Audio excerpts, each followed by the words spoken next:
Salute, salute, salute to our Blorange Tears fam. What it do? Like to thank those who are joining us tonight, Knicks after party, and for those who will watch the replay tomorrow. Don't forget to support your boys by smashing that like button and subscribing. And if you like these shirts your boys rocking, Too Smooth, you can check me on IG, Too Smooth Clothing _ TOO Smooth TH Clothing _ And if you like some of these shirts or lids, just hit your boy up. I got joggers and other things on there too. Just check it out. So yeah, we got a couple things we're gonna talk about tonight. We got our Knicks, the way they're headed, the direction they're headed in, the players that are playing, and we're gonna talk a little bit about the draft. We're gonna talk about Jaden Ivey tonight, and we're gonna talk about Johnny Davis, and just those two prospects. Later on next week, we'll switch it up to some other guys, but those will be the topics for tonight. So how y'all doing? Comment. My boy Cully will be sliding through later on, and for now, I'm just gonna be rocking solo. So yeah, same old Knicks, same old starting lineups. We kind of know what that's all about. You got your Burks, you got your Evan, you got your RJ, your JR, Julius Randle, and your Mitch. But as of lately, we've been seeing the ball getting the game being going through RJ. He's been bringing the ball up. He's been running the offense. I'm feeling that. He's getting more comfortable out there. He's still being aggressive out there. He's attacking the basket. He had his career high. Everybody knows, 46 points going up against Miami. Someone that he was kind of compared to as Jimmy Butler. So he's always giving him tips, and Jimmy's always taking him under his wing since he's been a rookie and letting him know things that he could do. And it just seems like RJ's taking the challenge. He's been stepping up to the plate. His defense is there. He's been attacking the rim, and I'm willing to see where this kid goes. He's like just blossoming right in front of us, just taking the team. Whether Julius is going to let go of the reins or he's gonna take the team himself, but it's only, I think, just a matter of time. I'm glad he's getting that confidence. I'm glad that he's not just waiting around and just seeing, Julius is going to pass the ball. He's kind of just taking it upon himself to get going. So I'm all right with that. Yeah, his defense is still getting there. It's just finishing at the rim. If he could finish at the rim and have a better percentage of finishing at the rim, then he'll be all right. And the free throws, but other than that, I'm not too worried about RJ. He's going to do his thing regardless. Just the efficiency needs to pop up a little more. He's that goes along with finishing at the rim. So if you finish at the rim, it goes with efficiency going up. So I'm all right with that. I was hoping to see a little more Cam. He got his chance the last game, but he still needs to see more minutes. So I'm just wondering when that day is, or if that day will come where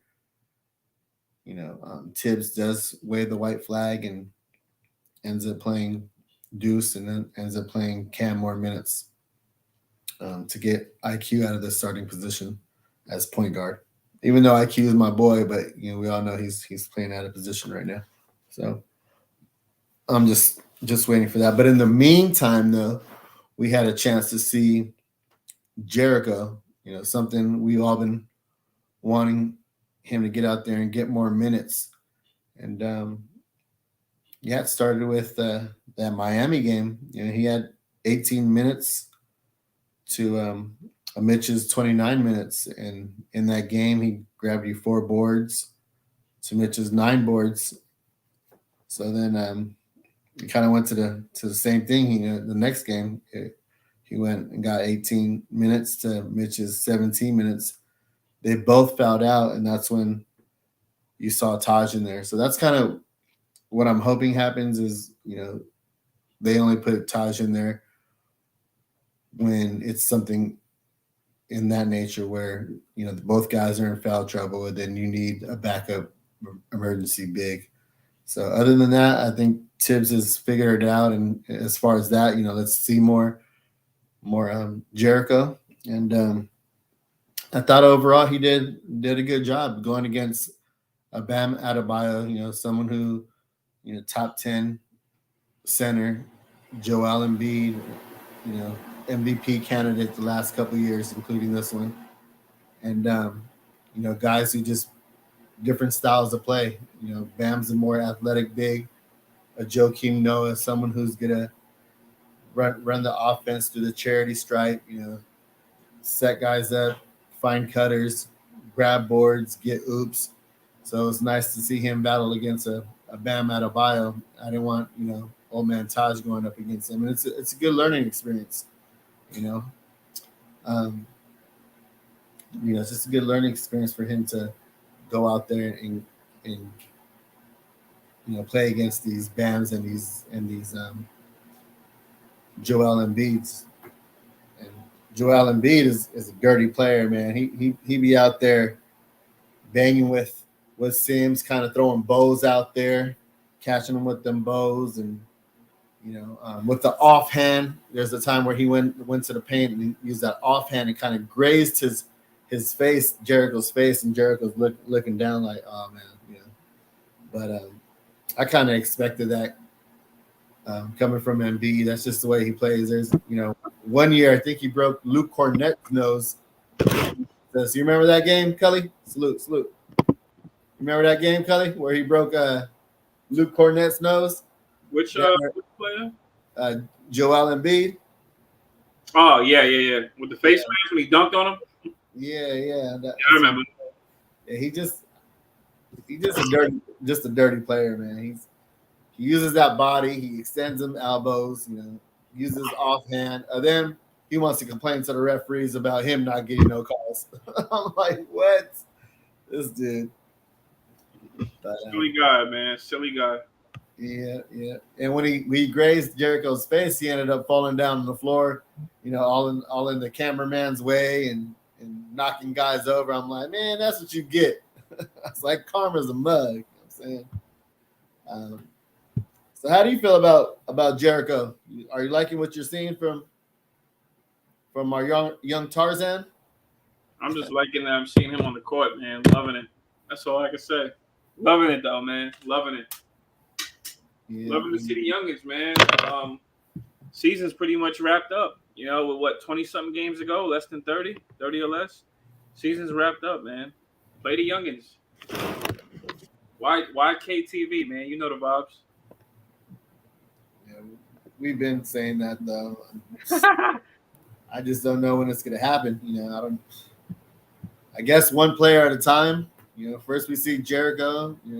Maybe next is we've seen a little bit of Cam, but that's due to Grimes getting hurt. So I mean, I don't know. I don't know what Burks is still doing out there, but me neither, man. What is he? 2 for 8 last night, or 1 for 7, 1 for 8? He just gives you nothing. With those minutes, they could go to Deuce. At least he plays defense at this point. And what was funny though, the last minute they throw Deuce in and he just hits a tray just flawlessly, just out there like it was practice and just. Yeah, because Deuce, of course, it looked like that because he just came off of a G League game, so it looks like that, man. G League is like it's kind of like the cardio for him. So he comes into a game with one to play 1 minute and just shoots a 3. I just hate to see it, man. It's kind of like it's kind of like giving like a Jimmy Fredette type of vibes, man. When Jimmy Fredette was here and Kurt Rambis, the crowd was chanting, you put Jimmer in, put him in. And they put him in for like a minute, and he made it 3, and they took him out. It's kind of like that. The season was out of reach. We're not making the playoffs. Just play him. Shut Melo down. Play Jimmer for dead. It happens every year. So, it's the same thing every year. And now we got a guy that really hates youngins, despises them. So, hey. That's what we're gonna get for the end of the season. At least, man, I hope not. But I don't know, man. I'm not gonna put my eggs in one basket messing with Tibbs, man. Salute Chet again, by the way. Salute my guys. My man, Kaiser Souls, Canal. Salute. Yeah, salute. Yep. Dudes comes in. Canal was mentioning Jericho is a nice prospect, but I don't like that people be thinking that he's gonna replace Mitch. And he's not that good. Yeah, he brings different elements to the game. Mitch is more of a shot blocker at the cup. He's more of a rim defender. He's not gonna.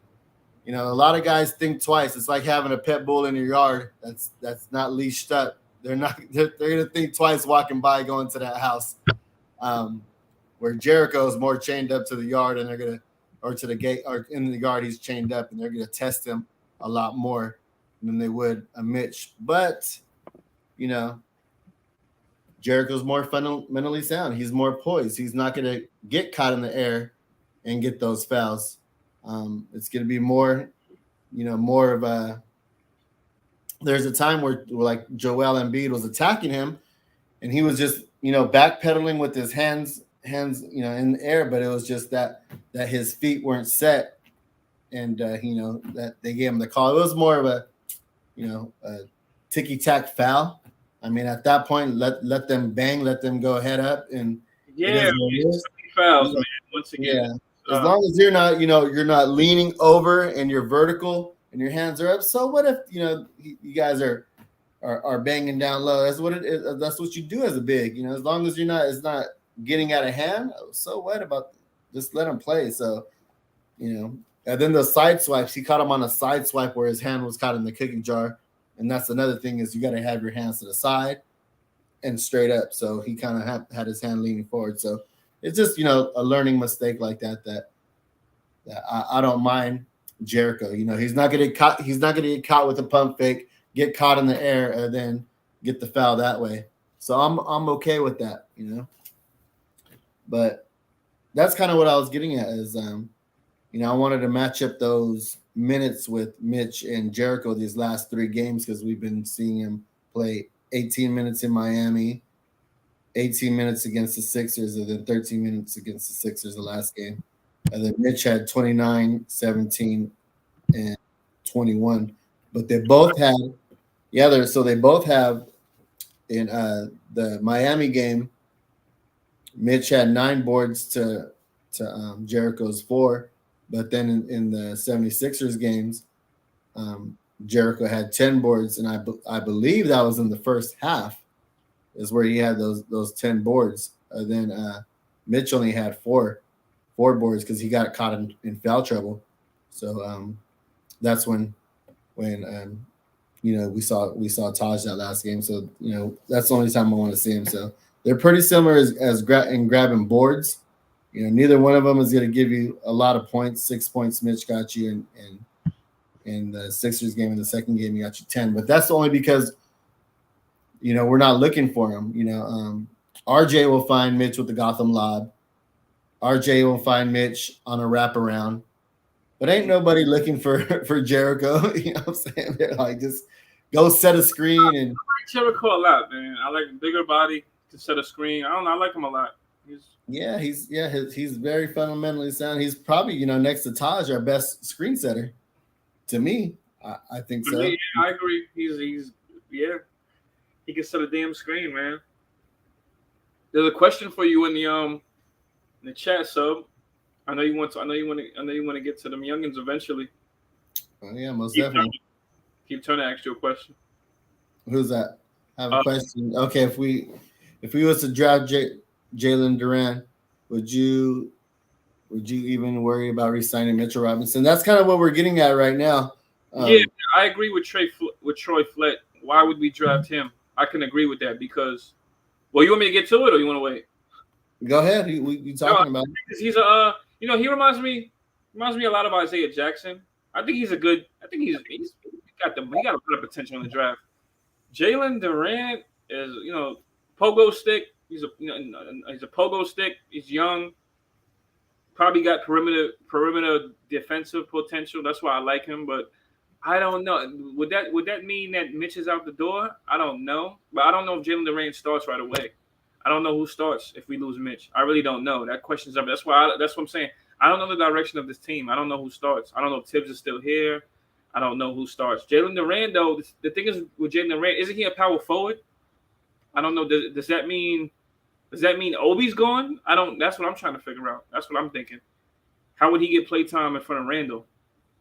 That's my thing. I thought he was a power forward. That's just me. I don't know.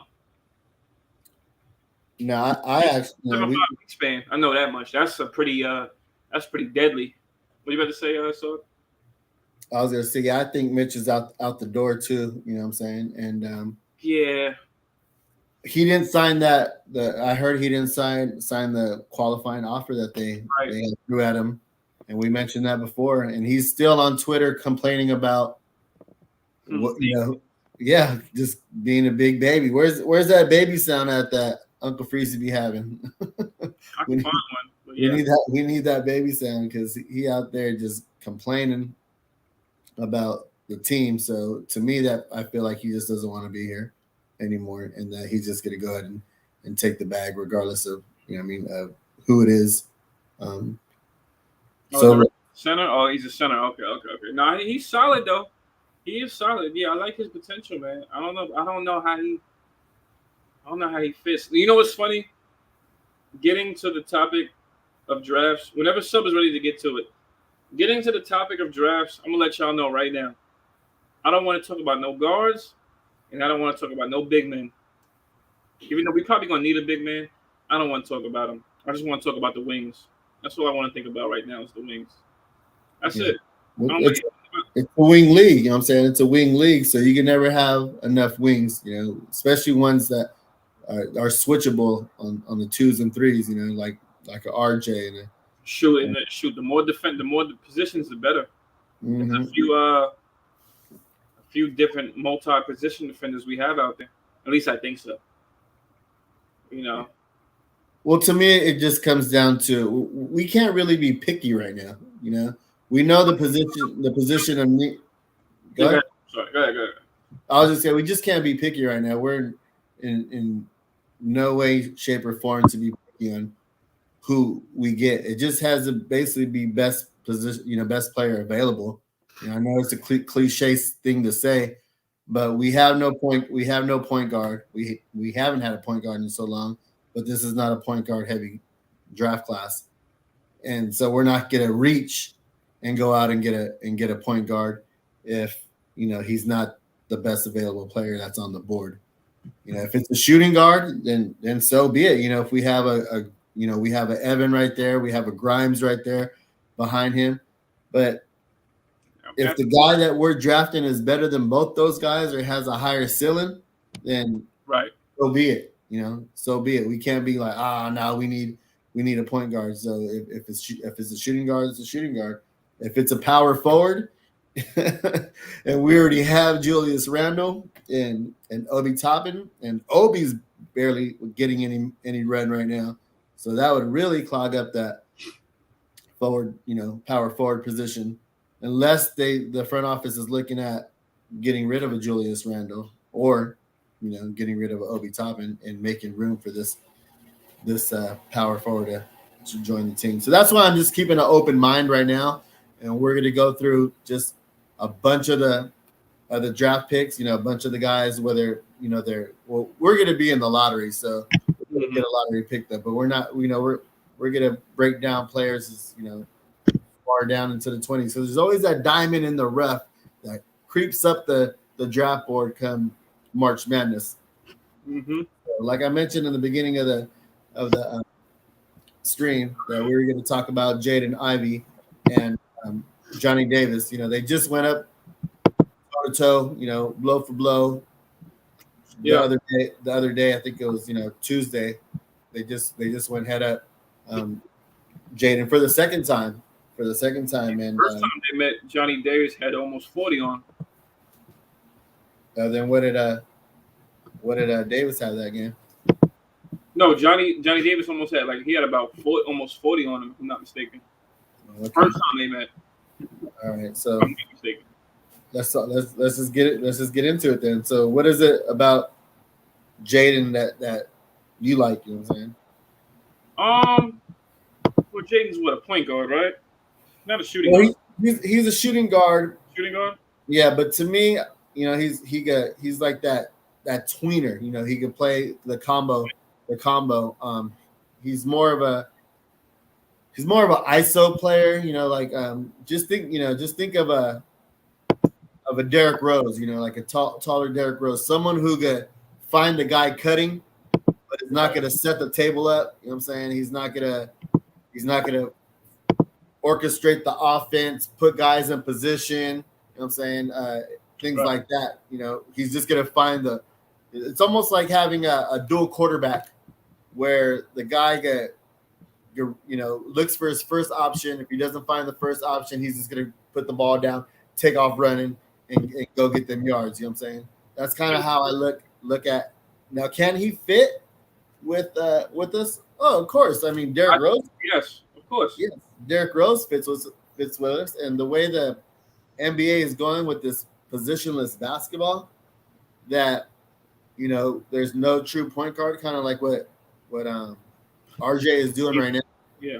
So I'll look at the comments. Yes. Yeah, go ahead. Yeah, kind of like what RJ is doing right now, running the offense, but he's not getting everybody involved. He could find Mitch on the Gotham lob. He could do a nice little pocket pass. You know what I'm saying? Nice little wraparound. He's not going to thread the needle as far as passes like that. But I mean, when you have athleticism like a Jaden Ivey, you just can't pass that up. A guy who can go, whose handles are tight, like he's like super fluid with his handles, where he could cross you over, go behind the back, step back, hit a tray, and that's kind of what he did to Davis in the game. He went ISO, took him off the bounce, crossed over, went behind the back, you know what I'm saying, and just did a step back three and drained it in his eye. I was like, whoa. And it looked, like I said, it looked fluid though. So, that's kind of what I'm getting at. If that's the route you're going to go, you know what I'm saying, with this positionless basketball, you could, play him. You could actually play him, RJ, Cam, and just have just athletic guys, because they can all switch. If you have that, if they get but not to cut you off. If we're talking about guys that can switch, like a tweener, like you said, you mentioned Jaden Ivey he's a tweener between the 1 and the 2, right? Right. It's funny. I get a lot of Io vibes from him. Maybe it's because of the hairstyle. I don't know. Io DeSuno from the Bulls. I get a lot of vibes like him. Io's a pretty good player too. But yes, he is. He's similar to John Moran too. But I was thinking we have a guy like that. My thing is we have a point guard like that already, and that's Deuce, a guy that could defend the 1 and 2. Probably we don't know yet, but he has the wingspan to defend the 2. That's why I'm not really looking at guards too much. We also have IQ. In the future of this team, are we going to run through IQ or Deuce, or are we just going to go draft another point guard to just put in front of both of them? That's my thing. I mean, that's what I'm looking at. I'm looking at what we have. Are we just going to go draft the better talent to put in front of both of them, or are we going to draft the position of need? That's the thing. So Jaden Ivey probably is the more talented. I mean, then again, I'm not going to say he's more talented than Deuce yet. IQ, on the other hand, doesn't have the decision making of Ivy. He doesn't have the height. Of course, clearly he doesn't have the build. But now Deuce, I'm not gonna say he's better than Deuce yet. I don't know. Even though IQ's played more games than Deuce, Deuce has some potential to him that hasn't. We don't know yet. We don't know what he is yet. So I can't say nothing about him. He's still a question mark for me. Although, like I said, if you're talking about switchable guys, I'm thinking about him a lot in there too. I can see him defending some 2s at an NBA level. slowing them down and whatnot. That's just me. No, I'm going with the best available player, and I'm letting them go. Okay. I'm letting them go battle it out during summer league, during practice, and may the best man win. You know what I'm saying? No hard feelings. You know what I'm saying? Put that to the side, and Right. we'll go with that. You know what I'm saying? We're just like I said. We're just that. We just need talent. And he's he's a little ball dominant as far as ISO. But if you could take, like I said, his handles are just super tight. You know what I'm saying? It looks flawlessly. Like he just shows no effort doing it effortlessly. The way he moves with the ball, he could finish right and left. You know what I'm saying, with his offhand, and he can play above the rim as well. His transition too. He's just super explosive in transition where he'll just grab the board, go coast to coast. Kind of like a Cam Reddish does, but more flair to it, like a John Morant. Is kind of what I'm getting at. And no, I know. And just the mid game is non-existent though. So there's a time he does, and that's why I mentioned a Derrick Rose, because there's, he drives it, and if he gets stopped, he'll get caught in the air, and he has that athleticism to make a pass. You know what I'm saying, while he's in the air to make that decision instead of facing towards the hoop and taking the open shot. So when he was playing against Wisconsin, that's what happened. He had an open midi in the key where the restricted line was, and he was facing the basket, but he chose to pass it out. He just Wisconsin. He had his little 20-point game. But yeah, go ahead. I'm sorry. Go ahead. I'm just pointing that out. So don't look at him to facilitate the offense if that's no. You know what? You know what's funny? I don't look at no guard to facilitate the offense no more. None. Not in the draft. Not in the NBA. If it's not Chris Paul or Rondo or Rubio, I'm not looking at any of them to do it. I'm looking at pretty much the old scorers. Most of them, a lot of scorers, they get their assist off of bailouts. They get double teamed. They know how to split the picks, or they know when to pass. The better guards of the league, they know when to pass. They know when to split. They know when to they know when to pass out of a shot. So yeah, that's most guards in today's league. Most of them are scorers now, so that's what you get.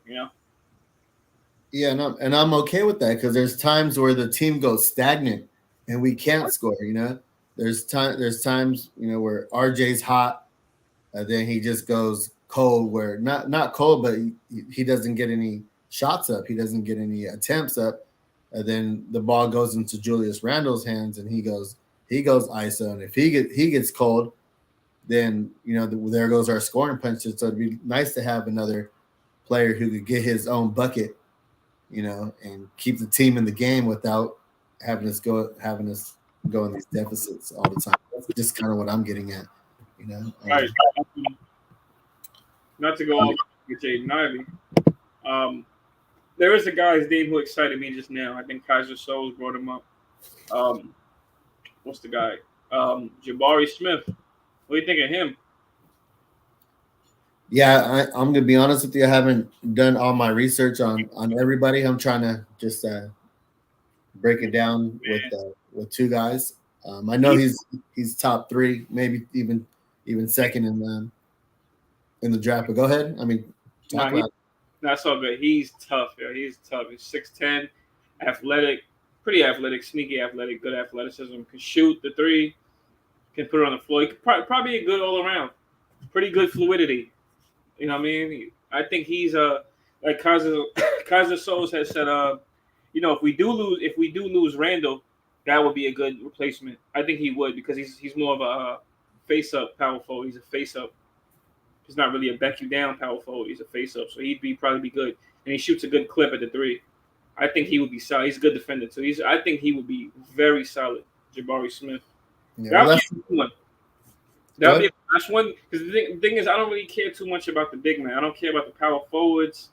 I don't care about shooting guards when we have RJ. I don't care about point guards when we have Deuce. I mean, I'll take Jaden Ivey. That's if we fall. But after Jaden Ivey, I don't want no guards. Big man, I don't care about none of the big men. I just want the wings. It's not too much crazy in this draft, but there are some guys I've seen. There's some good guys I've seen that could probably fill a void. If we do go young. we decide to draft and go young, there's some guys that are pretty solid. Well, in wings in that regard, you know, there's some pretty solid guys out there. I didn't see too many wows, but you know, I'm not crazy about Chet Smith either. Smith is going to be good though, but what's his name? I'm sorry, Chet. It's not Chet Smith. Chet. The center. Chet. Yeah, Chet. I didn't mean to call him Chet Smith. That's not his name. But Chet, I'm not too crazy about Chet. But that's what I'm saying. And he may go. Those are the top tier guys, is Chet and Jabari, like you're talking about. Yeah. And Ivey's probably going to fall like right outside of them. You know, for number 4. You know, Ivey's solid, man. I don't know, man. I've seen a lot of guys. Did you look up any of the other wings coming out? No, I was just watching the Ivey and Davis. So I was watching the Ivey against Michigan, and then I watched the Wisconsin game with Davis, and then when they played against each other. So I'm just slowly. I want to make sure I do my due diligence by breaking down each player before I move on to the next one. Sure. And since we got a lot of Keegan Murray, a lot of players and a lot of weeks to talk about, I kind of just don't want to bunch them all into one segment. Yeah. Kind of. Let me ask you. I don't even think I got to ask you. What do you think of Johnny Davis? So to me, I'm gonna tell you my comparisons for Ivey and Johnny Davis. Does the name Sidney Dean and Billy Hoyle mean anything to you? Sidney Dean does. Sidney Dean and Billy Hoyle. Billy Ho. From White Man Can't Jump. White Man Can't Jump. That's how I compare Jaden Ivey and Johnny Davis. Because Jaden Ivey has all the swag, all the fluidity, can get to the cup, has the athleticism, but Johnny Davis has the IQ, he doesn't have the explosiveness, he doesn't have the athleticism, but he understands the game.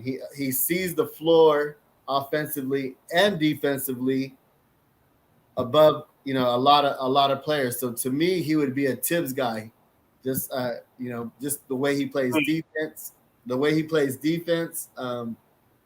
He doesn't really take too many risks as far as being in the passing lane, something that Jaden Ivey does. So they're like complete opposites of pick your poison. Do you want the super athletic guy, or do you want the guy who understands the game, knows angles? So let me give you an example of like Johnny Davis.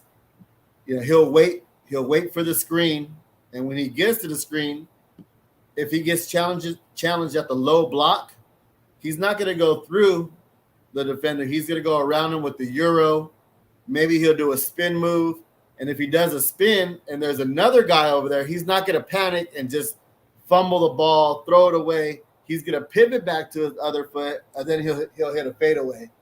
Mm-hmm. So he understands. He sees the guys coming. He understands what they're where they're going to be at, and he knows the slither, how to slither through, and like I said, different angles, and he's not going to be he's not going to get caught in the moment where he's scared of a defender coming and blocking the shot. He's going to go in the air, use his offhand, and lay it up that way. So that's what I'm talking about by his IQ on the basketball court.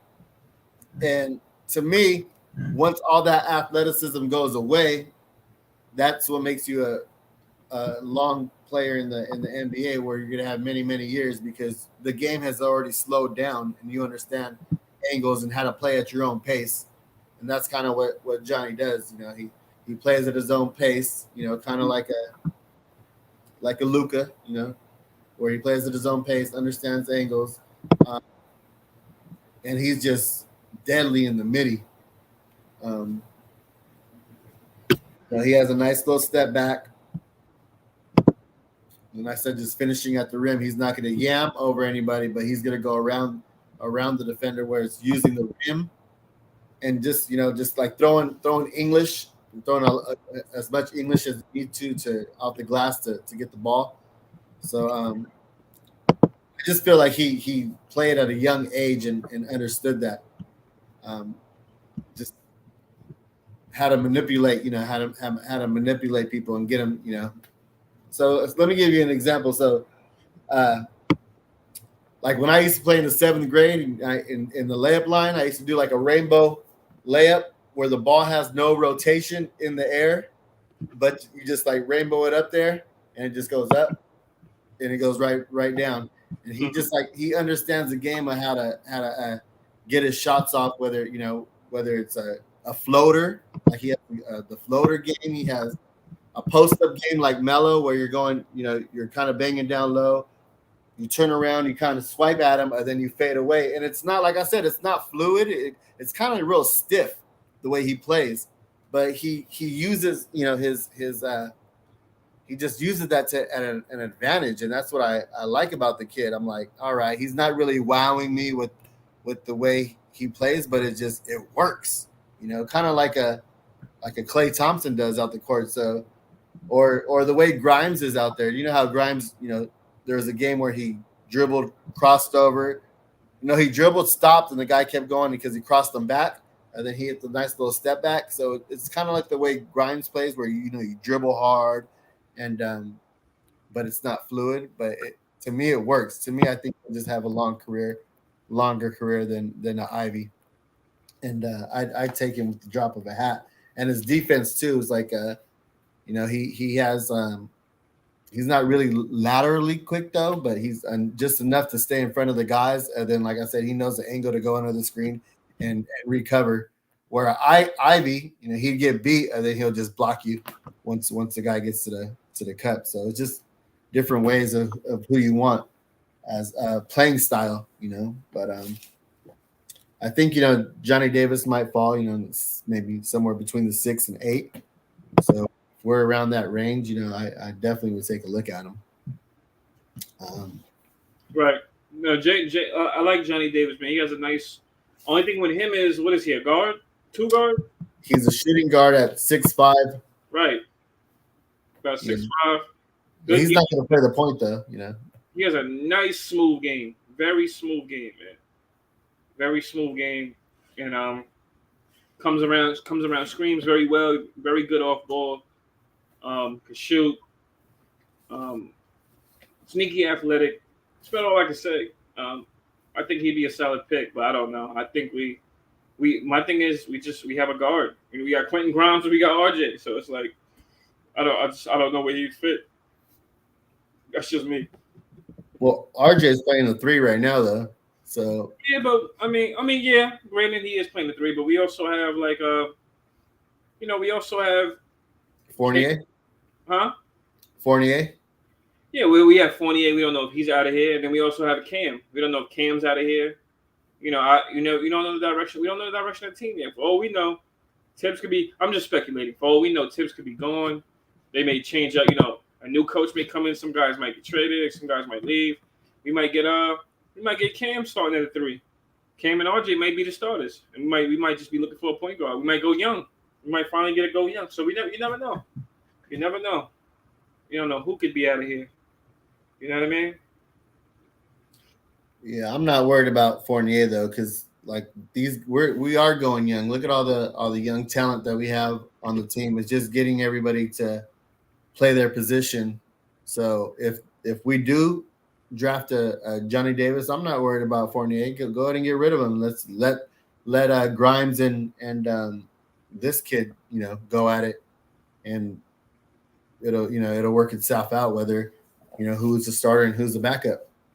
So I'm all right. I'm all right with that. And like I mentioned though, he's just like a Grimes who could guard maybe a 1 through 3. But as far as running the point, he's just like Grimes too. Like he's not going to run the point in the offense, right? The offense. But like I said, I'm okay with that. I just like the poise he the poise he has in the court, and the counter moves that he has. Just where he's one step ahead of the defender. Okay, you cut me off from that side, so I'm just gonna spin off this way, or maybe I'll just take a midi. Like he always kind of is a step ahead of whoever's defending him. So I like that about him, not having that athleticism. He's averaging 20.3 points a game, 8.3 boards as a shooting guard. You know what I'm saying? Mm-hmm. So that's another thing, though, is getting those boards. So if he's on the other, we still talking about we still talking about Johnny. So okay.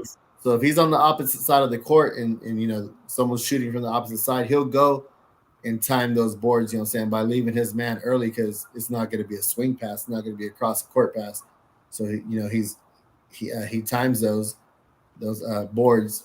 So that's good to have a shooting guard that grabs boards and can bring the ball up or outlet, and get the offense going that way. He's a 32.7 3-point % shooter, which isn't too bad, and 44.1 field goal % shooter. Like I said, he's deadly in the midi. So, and 2.3 assists, 1.1 steals, and 0.6 blocks. So he does a little bit of everything. So I'm okay if he's our guy around that range. Yep. So. Okay, I can see that. Well, I can see that, man. I don't know. He'd be a good pickup.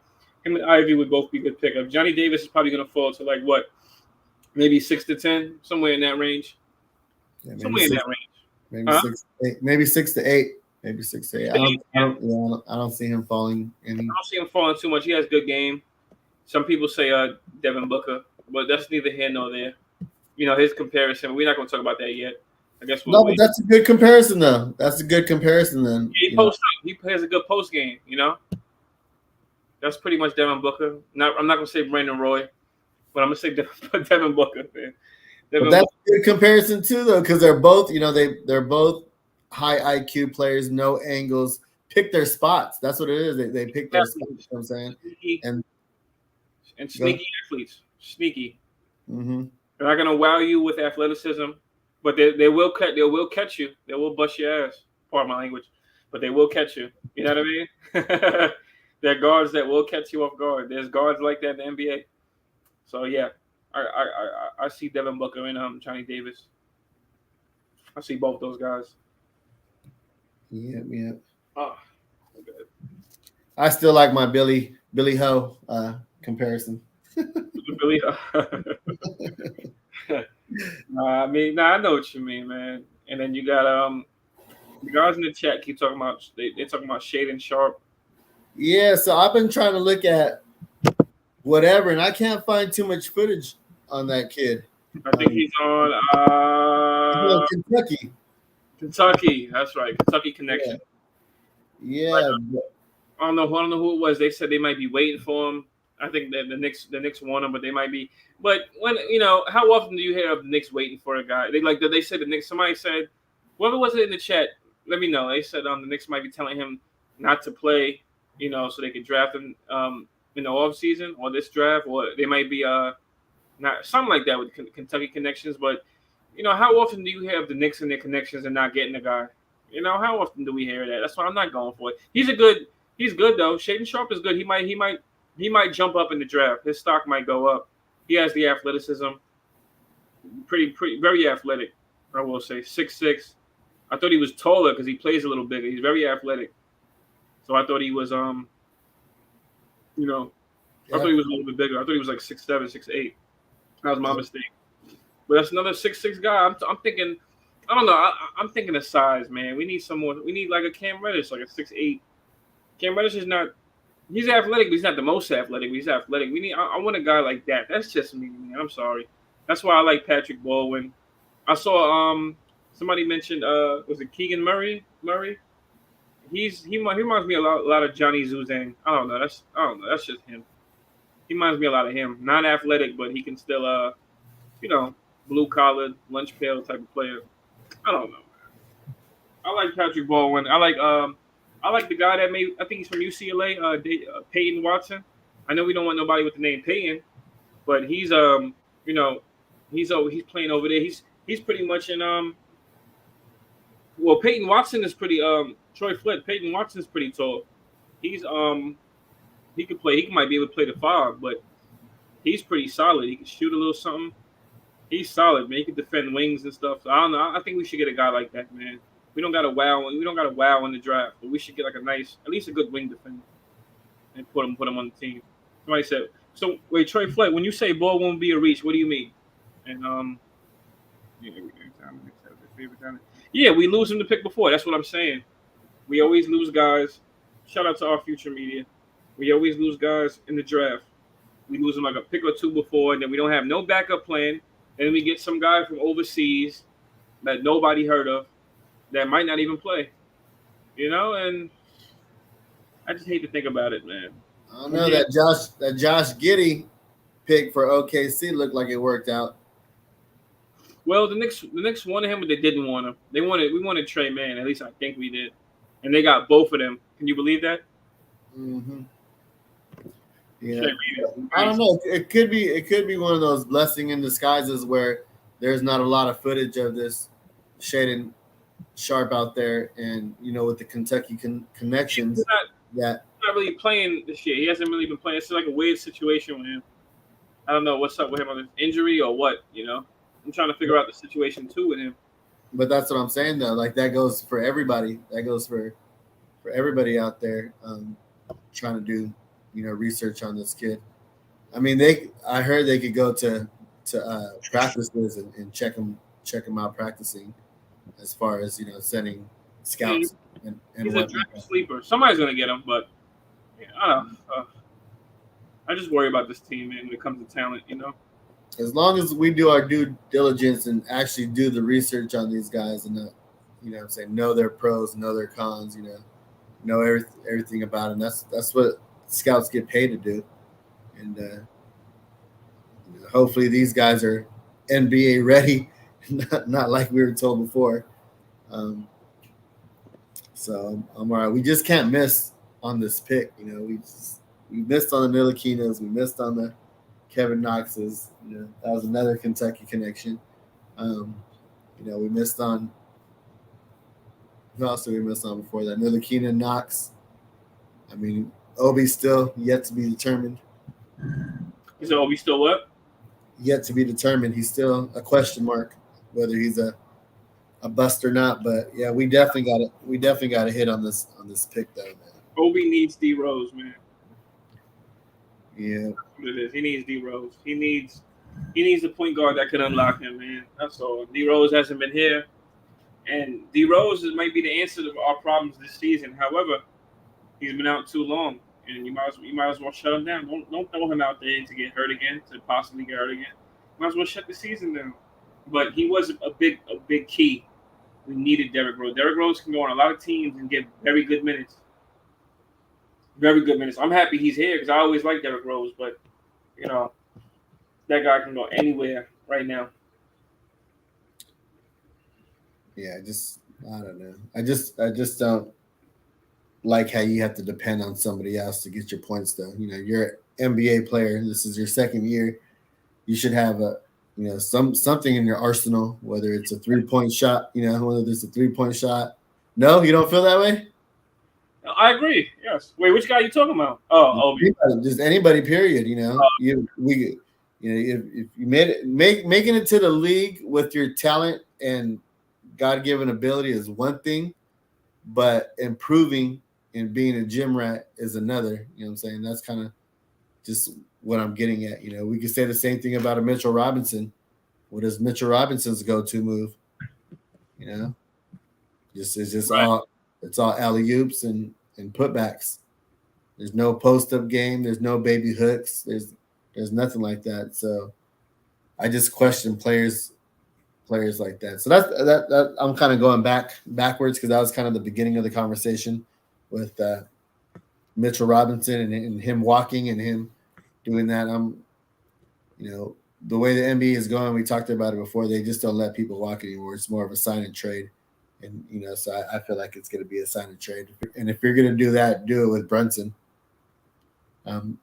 because that, yep, sign and trade. Same thing with Brunson, sign and trade, and just swap them out. Both second round picks. They need a center. We need a point guard. It is what it is.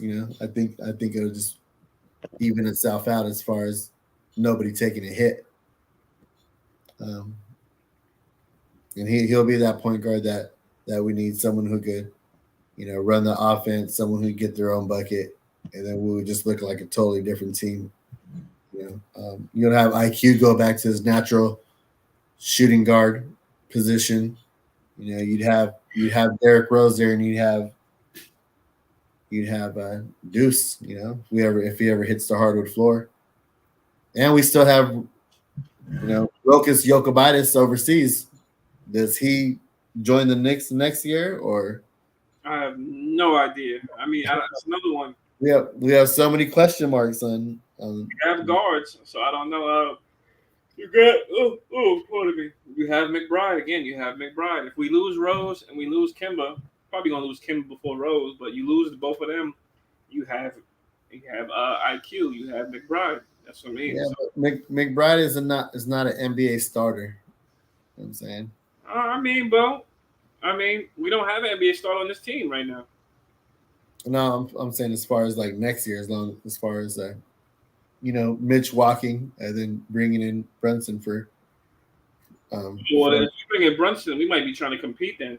So I don't know. I don't know. Is Brunson an NBA starter? I think he is. This is another guy that plays a bench role that we getting him to come in here and asking him to start, and who knows how that goes. Yeah, but when Luka's not playing though, he takes the keys, to the car, and he does a good job. I agree. He definitely does. But then that's the thing is we don't have a Luka here, so we might be asking him to do that more often than how he does in Dallas. I mean, he may be up for the challenge. I mean, because look at Fred VanVleet. Fred VanVleet was ready, behind Kyle Lowry. I mean, their team isn't doing the best, but I think, well, actually, no, they're in the playoff hunt. They're in the playoff race. I think they're in 6th or 7th, maybe 5th. I don't know. But they've, Fred VanVleet was ready to take over. So that's the guy he reminds me of. He's just maybe a little smaller, a little bit faster than Fred VanVleet. But he plays defense, pretty rugged. But I don't know, man. I don't know. I really do not know. I just hope he's not a guy that we would get and expect him to just win games. And I don't know. He's still young. He's still on the young side, 24, 25.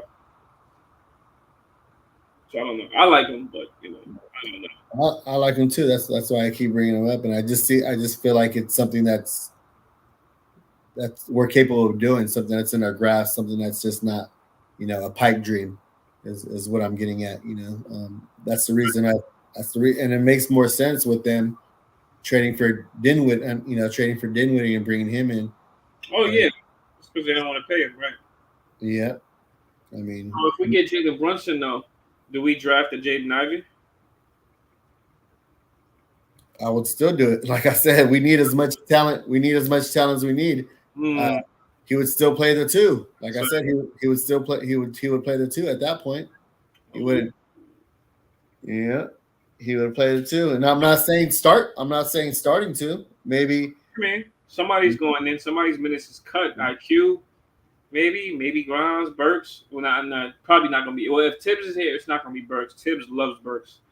If I'm the front office, I'm getting rid of Burks. You know what I'm saying? I'm getting rid of Burks. I'm getting rid of Noel. I'm getting rid of. I kind of wanted to touch on that subject too, man. Yeah. Huh? No, I was just saying that's just one option we could go, or you could just see what we have right now and go get a low cost guy who's hurt right now. The Spanish point guard. Right.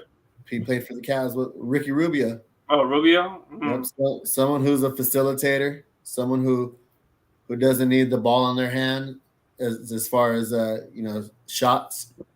I mean, he cooked us. He cooked us this year. How much he gave us? 50 or 40? I don't know. It was a lot though. It was a lot. Probably his career high. That goes. Yeah, it might have been one of his season career highs, right? Yeah, but that's what I'm saying. I mean, you could always go. Like I said, just low cost. Someone who's basically a game manager. Right. You could go with the Dennis Schroeder. He only got paid $5 million. Every other NBA has a point guard. I got another defensive guard we could have got, but Yeah. I wasn't crazy about him because I just didn't want the Knicks to overpay him. But we could have finessed it. But knowing the Knicks are pretty weak in Dales, so that's what I'm getting at. And plus, those 2 point guards are old vets. That's why I was just getting at a younger guy who fits the timeline. Someone who's still growing. Who's still learn. Who still mesh with the team, grow with the team. 24, like you said.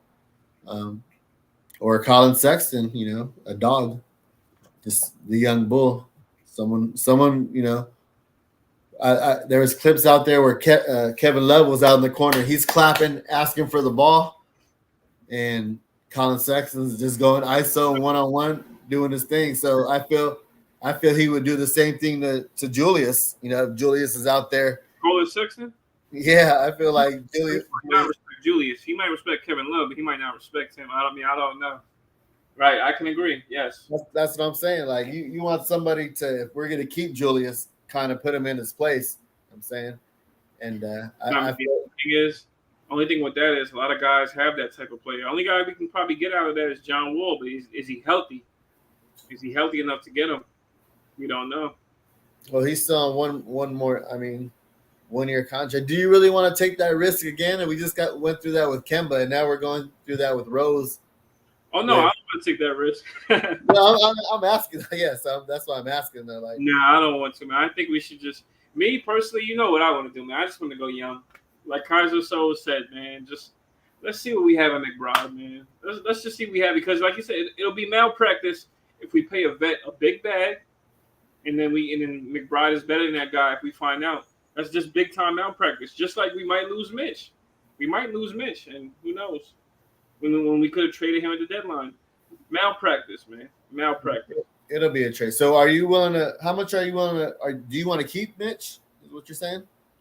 I don't mind Mitch, man. I'm not really looking – the thing is with me, I'm not really looking too much from big men. I'm not really expecting much. He kind of disappointed me because, you got all these videos of you on social media shooting and dribbling like a guard.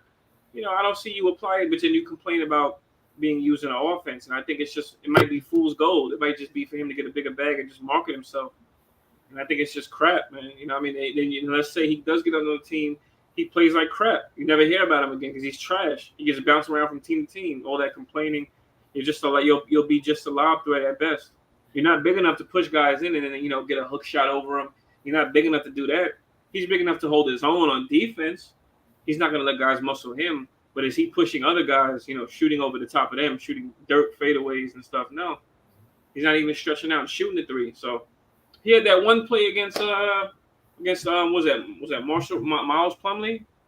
When that play on the Hornets? I think it was Miles Plumlee, but is Miles Plumlee on the Hornets? I don't remember. But he had that one play. Yeah, he does. Huh? Mason Plumlee. Mason Plumlee. Plumlee. He had that one play on him, and that was it, man. And that's the only thing we've seen as far as compared to the social media Mitch. So I don't know, man. I like Mitch, but I hate these situations. I just hate it. Hate these situations in the NBA. They make you care less about a guy. I'm with you. I was hyped in the beginning of the year. With what Mitch brought to the table, being ambidextrous, being able to block with both hands, catching oops. Just being a shot blocker, just all the things he brought to the table, but he never expanded his game. And to me, if you want to get the bag, you got to expand your game. Like, what do you rank Mitch as far as centers in the NBA? I would say mid to. He does his thing. He has a lot of games where he does his thing. So he's not on the bad end, especially for a guy that doesn't shoot threes or looks to attack. But he's a serviceable lob threat. He's a serviceable pick and roll when he's used the right way. He gets his rebounds. He gets his blocks. When you say what I rank them, what do you think? Like a number from 1 to 28? How many teams is there? 28, 29 teams? 30. 30? I'll say he's in the middle, towards the 20s, close to the 20s. Maybe, So, maybe further up, but because you got a lot of bigs that can torch him. But there's not too many skillful bigs, but there's a good amount. There's not too many. yeah. So what So would you you're good at that. what would you pay him to keep him? What would you pay to keep him? I would pay him what the Knicks want to offer him. And that's 4 years, 48. Just about 50. That's about good for Mitch. You know, he hasn't been healthy. He wasn't healthy last season. He's been healthy for the most part this season. He's been balling. He's been trying. But we've also been losing. So it's like, what's the value in losing? Now, let's say we got to the playoffs this year and he had like a great playoff performance. Shoot, I wish we could pay him more. You know, that's where guys earn their money in the playoffs. And if you ask me, guys earn their bag in the playoffs, man. Cameron Payne, I remember I think the Knicks was interested in him, unless that was just talk. But his stock went up. Why? Because they was in the finals, and what did he do in the finals? He did not poop himself in the finals. That man, he was ready for any big bucket. Guys like that, they deserve those big bags. After the playoffs, Fred VanVleet got himself a bag. He deserved it. He won a ring. He didn't coward out. He didn't punk out.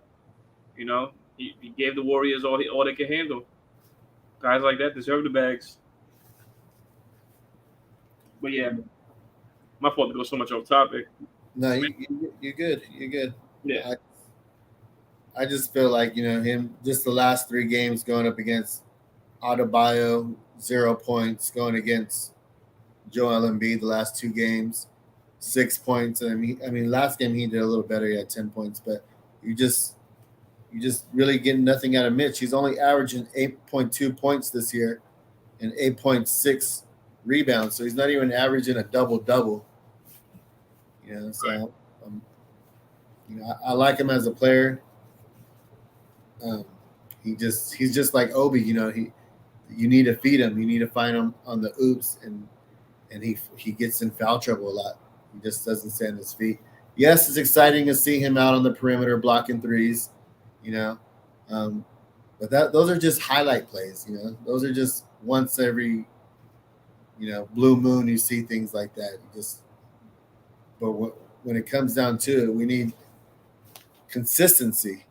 We need 10 rebounds a game. We need 10 boards. We need to know that you're going to be on the court, not in foul trouble.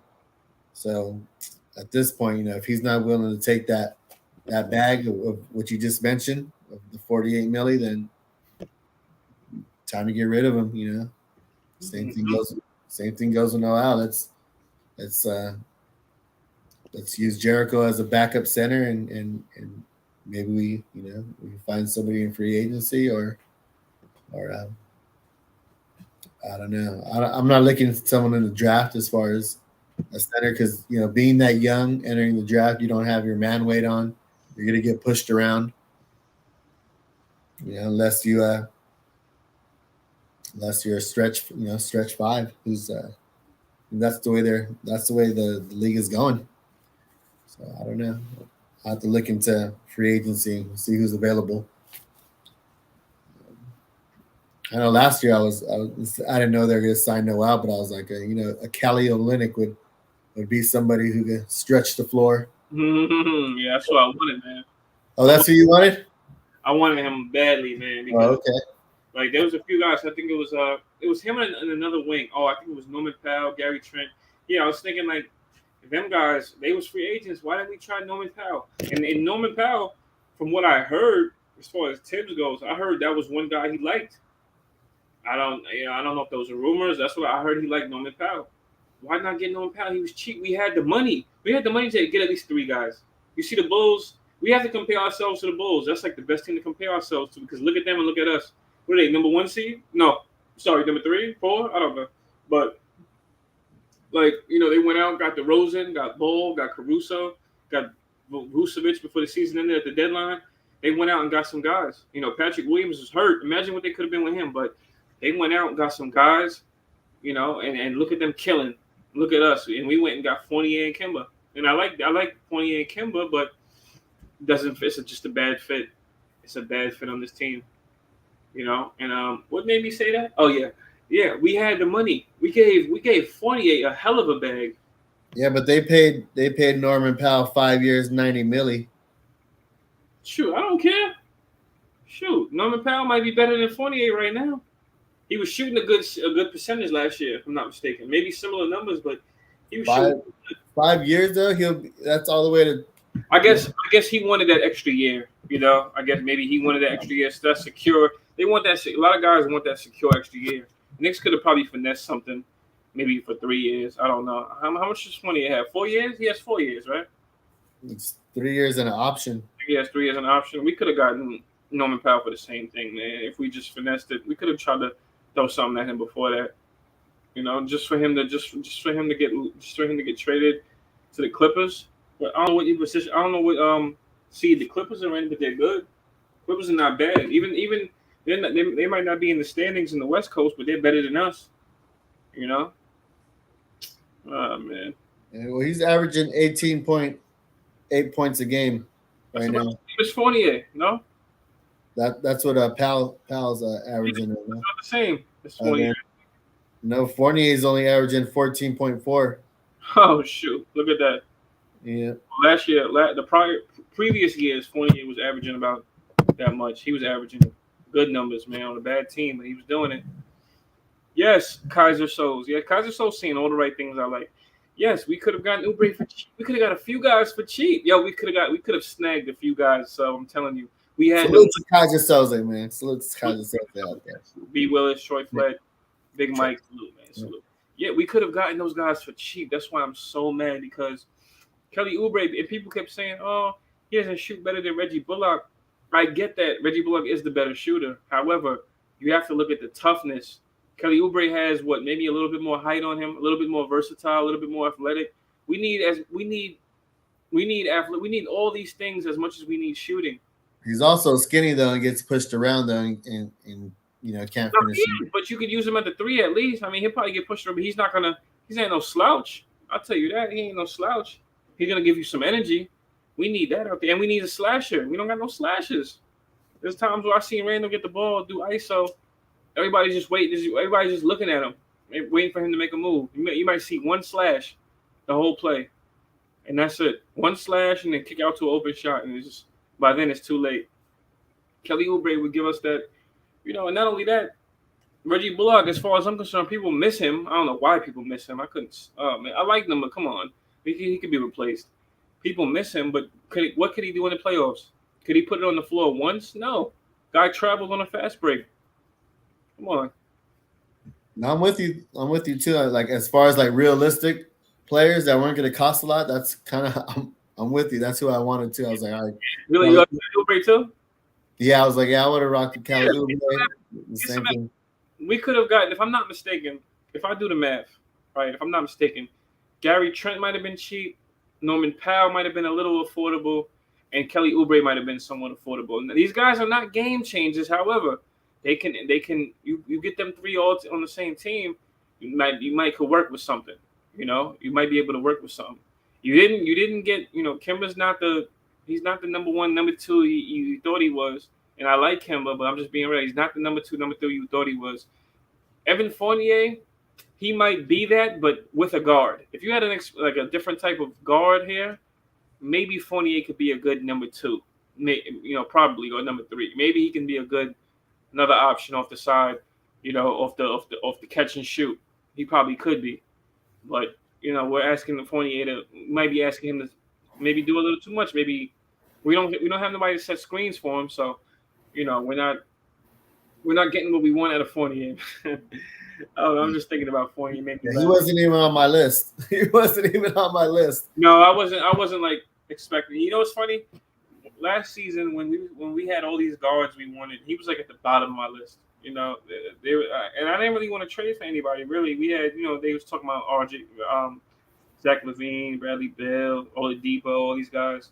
I didn't really think of, and Fournier was like last compared to all these guys. I didn't really think about Fournier. I didn't think about him at all. And I like Fournier. You can like a guy but not want him on your team. I like them. I like Fournier. There's a lot of talent in the NBA. I didn't want him here, man. I just didn't see it. For what? What do we need Fournier for? For what? What would he have done for us? Fournier is somebody I would have wanted when we had Melo here. When we had Melo and maybe Derrick Rose at the first time, maybe a Fournier would have been solid. Another catch and shoot guy could probably drill that corner shot. But nah, man. We need some guys to put on the deck. Zach LaVine, Bradley Beal. It would have cost us a lot, but you know, I didn't really care to get those guys either because I'm like, I like our team. I like RJ. Now, point guard we needed last year. Alfred Payton was not it. We didn't move him because nobody wanted him. We didn't make Leon Rose. Leon Rose made no moves last year deadline. He made no moves this year's deadline. So I worry about this team. I worry if he can get a deal done. I worry if he even cares. He sits at those games with his mask on. He's untouchable. So I don't know. I'm tired of seeing his face on my screen though when my team is doing bad. I'll tell you that. So I hate seeing him in that little mask, man. Yeah, they gotta rewrite their wrongs and do them right this summer. They gotta get rid of these guys and bring in guys who actually fit the team. Like you mentioned, athleticism. I would like to Gary Trent Jr. too, but I just know that once you get traded, you re-sign with the team that usually trades. Right. That, living out here in Portland, a lot of my coworkers and everybody were mad that the Blazers traded Gary because you see what he brings. He brings that defensive intensity. Him going to Toronto was a perfect fit though because him and Van Fleet are number one, number two. Deflections in the NBA. So it's a guy that's going to give you energy, a guy that's going to go out and hustle, get in your chest, what I'm saying, play the passing lanes. He's a bit of a streaky shooter, but, with that defense, it just creates offense too, gets you those easy points, those easy buckets and transitions. And, diving for the loose rock, just things like that, those things that the Knicks don't have. Right. But, right. I highly agree. Things that the Knicks don't have. Mm-hmm. So, yeah. I don't know, man. We got some draft prospects. We got a free agency coming up. Two best players out of the free agency is what? LaVine and Bradley Beal once again. Y'all want the plug or no? So give us the plug, Thugger. Okay, amen. No, but you know what? You're right. Guys, they get traded to these teams. They like their situation on the team, and they say, you know what? I think we're going to stay here. They want to stay in their situation. They don't want to explore free agency. And that's why you have to be the team that takes the chance, and try to re-sign. I've seen the Knicks trade for guys. Guys play half the season and they're gone. Like probably could have used them there. We probably could have used a Mo Harkless or a Marcus Morris now. I'm not saying that these guys are just world athletes, but these are wing defenders, guys. Wing defenders that could have contributed. Ty Washington, you know the situation. Is Ty in the G League? He's in the G League, right? Is he? No, he plays for. Who does he play for? I thought he was in the G League. My mistake. He's pretty solid. He's an undersized guard though. You know what I'm saying? 6'1". He could score, but I don't. Hold on. And he doesn't really play point guard. He plays more off ball. So more off ball, around the screen, come up off the screen type of. Yeah. I don't know, man. He's Kentucky. He plays for Kentucky. Yeah, I'm not too big on Ty. I mean, he's solid, but Troy Fletcher set Marcus Morris over Randall. Yeah, Ty he's solid, but I don't know if I don't know. I want some athleticism and some wings. We need some wings, man. Not no chicken wings, man. Some wings. That's what I mean as far as reaching for a point guard because that's a position of need. I'm all right. I'll pass it, then what I'm saying I'd rather go for a wing at that point, especially if we where we fall, even if it's even if it's the end of end of the lottery. I'd probably go with what somebody had mentioned with the Jalen Duran. You know what I mean? So Jalen Duran, I like him a lot too, man. I like Jabari Smith more than him, but I like Jalen Duran. He's a freak athlete. Like I say, he's a pogo stick. He's athletic. Probably going to see, he get blocks. He has perimeter defensive potential. I don't know how well he could shoot. I think he can shoot decent, but Jabari Smith is the better. He's the better shooter. They remind me of each other. Except Jabari Smith might be a little bit, probably the same athleticism. Pretty much, good athleticism. Could finish, could shoot, some defensive potential. I like him too. So I just don't know how far we fall. I don't know where we fall. Once we know where we fall, then you can start talking about these guys. If we fall in the top three, we definitely, hopefully, we get a good pick, man. I promise. I hope we get a good pick. But if we fall number three, I'd hope we get a what's the guy? Jabari, maybe, or even Jaden. I'll take Jaden. You know.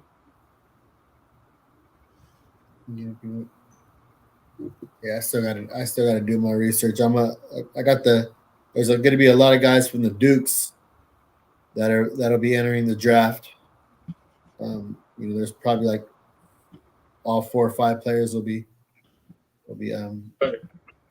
entering the draft. So I'm gonna start watching them. We got Palalo Bonchero, you got AJ Griffin. And both of those guys are ranked right now in the second tier as far as top 5 maybe.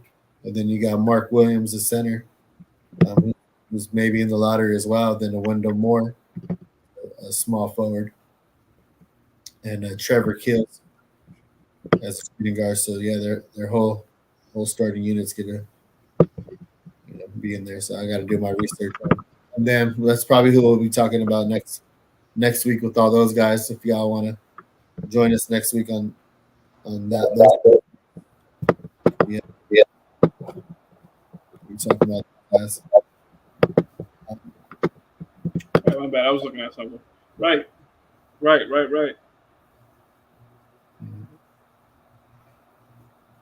So, how do you feel about just with the way RJ's playing, and he's averaging getting more points than Randall, and kind of taking the team over. How do you feel about that?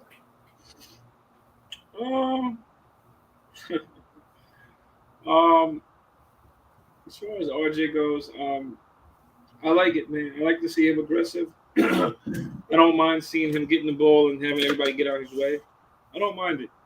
I like seeing RJ take over games and just attack. Even if he misses, I like seeing him attack. I don't want to see no old guys that are sluggish and lazy and on their last leg, like a dead horse. Or I don't want to see them trying to get a bucket and they can't. I don't want to see it. Just let me see a youngin get in here like the future. Fresh legs. I don't want to see. So I'm okay with RJ. Plus, he's our last best pick. He's our third pick from 2019 draft. Let's see him, finally be the player he's supposed to be. Let's see him play with the utmost confidence and be the player he should. So I'm 100% okay with it. So I'm fine with it. So do you think he's he'll be our future number 1, or are we? Maybe 2, but I think he could be on number 1. Yeah. Depending on who we draft, all this, et cetera, depending on the direction we go and and how his team flows. I think so.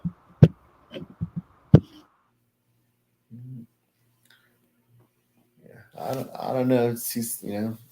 He's still learning. I don't know if he could be our number 1. I know there's a lot of Jimmy Butler comparisons, and but look at all the weapons that Jimmy has. He plays a lot of off ball. He has Tyler Hero out there who could take over games. He's coming off the bench, but he also finished games too as also finished games. So then you got Bam Adebayo. Duncan Robinson. They just set him up, you know what I'm saying? They just set that team up just nice.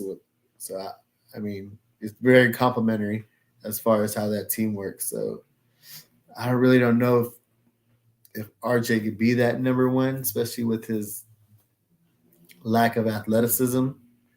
And do you really want that focus on him right now? I mean, as far as RJ goes, I think RJ, like, as far as he goes, as far as the skill, he has the skill. And the number one thing I see with him, with RJ, I see that he has the mentality. You know, I see that he has the mentality for New York. That's the number one thing I see with him. You know, he doesn't have that flashy mentality, but he has that. You know, he's not. I'm not afraid. I'm ready for this moment, this tough moment. I'll take that shot. You know, he has that in him, and I think that's what matters to me. Right. He's taking all the arrows. When we lose, he takes every arrow that comes his way. I'm okay with RJ. I think he just has to. The thing with him, he has to understand it too. He has to understand that, you know, when it comes to the NBA and you carrying a team, you have to carry it night in, night out. He just has to understand that. Yeah, he's been inconsistent at some parts of the season, at big parts. So hopefully next season, you know, if it's gonna be his team next season, if that's the direction we go, he has to know that he has to bring it night in, night out. He can't score 2 points in games anymore, or you know, 7, 5, 9. He can't score those. He has to score in the 20s and up. I mean, he has to be not so much about scoring either. It has to be impactful. You know, his presence has to make a difference on the floor, the way he can impact the game almost. Whereas where he's on the court, the team plays better. Teams get, you know, the players get fed. Everybody eats. Everybody scores. The intensity is up. That's the type of player RJ has to be as well. So he has to know that. He has to be that leader. You know, he has to navigate, direct traffic if so. So given the scenario, you know, Randall gets traded, we get Jabari Smith. Jabari Smith goes into the power forward position. RJ Barrett is our number one option. Are you okay with that? With what? Man, that would be ideal, actually. I would love that, man. A young team. Only thing is, I don't know if Tibbs will be here, but let me just say, hypothetically, man, a young team, Jabari Smith. Whoa, because I want a wing in the draft. I mean, but I'll take Jabari Smith. Him, Mitch. If Mitch was, if Mitch is here, but oh man, you put Cam at the 3, Jabari at the 4, RJ at the 2. Woo! This team could be something, man. They'll be getting out and running. I know that. We probably could compete sooner than you think. We might have 1 or 2 years. We might have 1 or 2 years of just terrible basketball, and then the team will start picking up. But you know what it is? You know what I noticed too? That's the thing with these young teams. Guys, teams get a special guy, and the team is bad for maybe, like, you know, a season or two. And then, you know, the player matures. He realizes that the team is his, and the team now has an identity. I noticed that with a lot of teams. Teams play better also when they have an identity, when they know who's going to take over a game. You know, when there's no identity, you get mollywopped. When teams have identity, they come out smoking other teams. You know, they come out competing. So this team with an identity, you know, and I guess eventually you can add your veterans later, your special veterans, you can add them later on. This team could make some noise. But you have to establish that young identity first. That might take a year or two. You just have to sacrifice it. I'd rather that than take these years of thinking we're winning and we're just playing, we're just getting mollywopped. This was a year I thought we'd win, but you know, we're getting the dog poop smacked out of us. Well, with the being a number one, you know what I'm saying, that just comes with more responsibility as far as double teams coming at you. So that's kind of what I'm worried about is, you know, it's him having all that pressure and being able to see double teams, get rid of the ball quickly, you know, read and react type deal. And will that mess up his, you know, shooting percentage, you know what I'm saying, his point average, just things like that. You know, the way it kind of affected Randall. That's kind of just what I'm getting at. with that. So, I mean, yeah, you'll have to learn and react and live and learn and kind of take your lumps as you go. Um, so yeah, I'd be okay with that. I'd be okay with that. We just got to kind of just figure out what we're gonna do. Are we going young? Are we sticking with vets? And like Uncle always says, pick a direction and go. That's kind of what. I mean, because as you can see, like ever since the deadline, a lot of teams pick their direction. They pick the direction already. Some teams wave the white flag. You know, your current hometown, the Blazers, they have their direction now. You traded McCollum. McCollum been in the Blazers his whole career. We traded him. Damian Lillard's been out. Who knows? He's probably out of there soon. We know that. Anthony Simons is balling. They got some. I think they have some young. Pardon me. I think they have some youngers over there. Pistons. They're tanking. Well, I don't know. That or they're just losing. The Wizards. They picked. Bradley Beal's probably he's a free agent this year. If I'm not mistaken, right? No. So next year it's a player option though. It's a player option. Yeah. He's more than likely out of there. I think he's out of no. I don't know. I don't know too much about it right now. I don't know if is he hurt or did they just shut him down or. I think they just shut him down. To be honest with you, no, he was hurt. He was hurt prior. Yeah, he had an injury. I don't know if it was the wrist or something else. He just shut it down. Or they could have just said it was the. They could have just said it was the wrist. But if I'm not mistaken, he shut it down. So they brought in Kristaps Porzingis and then shut him down. Yeah. Yeah. Traded away Dinwiddie. Dinwiddie probably wanted to get traded. You never know. You never know if he's mutual, but yeah. He had the wrist injury. Yeah, he might be out of there. I'm sure he loves Washington, but I think, like I said, I think him and Zach LaVine are free agent. I thought it was this summer, and I really don't think we're getting either of those guys. I really don't think so. So I think those two guys are out of here. That's just me, man. Zach LaVine? I mean, I think those two guys are not coming here. Nah. If we were doing better, no, they especially. Why would the Bulls? Yeah, why would he leave that situation? Yeah. Yeah, why would he leave that? I'm looking at the free agents list now, just to see who's Wow, that's funny. It's funny. The first guard I see unrestricted free agents. The first point guard I see is Ryan Archie. Archie Diacono, however you say his name. He's on the Knicks. That's the funny thing. They put him and McBride in at the same time last night. Tibbs did. Yeah. Huh? Yeah, I was surprised to see him in there. I was like, "Who is that?" Yeah, I'm looking at all these guards. Wow, I mean, there's some solid unrestricted. Unrestricted means unrestricted means you could throw a bag at him or try to do something with him. Okay, Yeah. There's some solid guys. We got to get rid of some guys first, though. Oh, there's some guys that should be out, but they're probably not. I don't even know who we'd get rid of. We have Burks, but can we? He signed him. We signed him to what? A 2-year, 3-year? Burks, yeah, we have him for one more year than option. We have everybody for one more year in option, except Fournier. So him and Noel are one more year, and then the option. Man, he can go, man. Yeah. He can go. Juan Toscano-Anderson, he's pretty solid. It's funny because the Knicks would get a guy like Toscano-Anderson and say, "Oh, the Knicks can compete. That's a good pickup." They'll sit here and say that that's a good pickup for the summer. Like, "Oh, that's a solid one. This team can compete." Yeah, right. That'll be the first pick out of everybody. First guy who gets signed. Knicks signed. Right. And Knicks will think, "Oh, that's a good move," and that'll be the first and the best guy they sign, and they'll sign a bunch of bottom tier.